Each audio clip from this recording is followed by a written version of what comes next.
আগামী সোমবার বিকাল 4টায় গাজীপুরের কালীগঞ্জ উপজেলায় এবং রাত 8টায় ঢাকা জেলা উত্তরের সাভার উপজেলায় আমাদের পদযাত্রা কর্মসূচি শুরু হচ্ছে। আমাদের জাতীয় নাগরিক পার্টি এনসিপির আহ্বায়ক, সদস্য সচিব, মুখ্য সংগঠক থেকে শুরু করে শীর্ষ নেতৃত্ব আমাদের এই উদ্বোধনী দিনে 2 জায়গাতেই থাকবেন।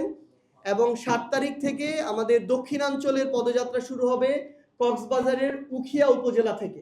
অর্থাৎ দক্ষিণাঞ্চলটা শুরু হবে কক্সবাজারের উখিয়া থেকে, একদম সর্বশেষ দক্ষিণ প্রান্ত থেকে, এবং উত্তরাঞ্চলেরটা আমরা শুরু করছি ঢাকা সংলগ্ন যে আমাদের পয়েন্ট গাজীপুরের কালীগঞ্জ এবং আমাদের সাভার উপজেলা থেকে।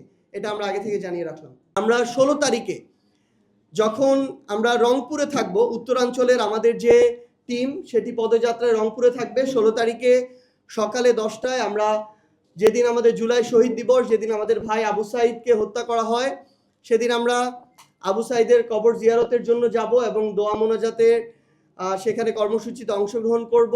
পাশাপাশি 15 জুলাই আমরা কুড়িগ্রামে একটি কৃষক সমাবেশ করতে যাচ্ছি একই সাথে আমাদের পদযাত্রার অংশ হিসেবে, এবং সেই ঐতিহাসিক কৃষক সমাবেশের মধ্য দিয়ে জাতীয় নাগরিক পার্টি এনসিপির আরেকটি উইং, আরেকটি অঙ্গ এবং সহযোগী সংগঠন জাতীয় কৃষক শক্তির সেদিন আত্মপ্রকাশ ঘটবে।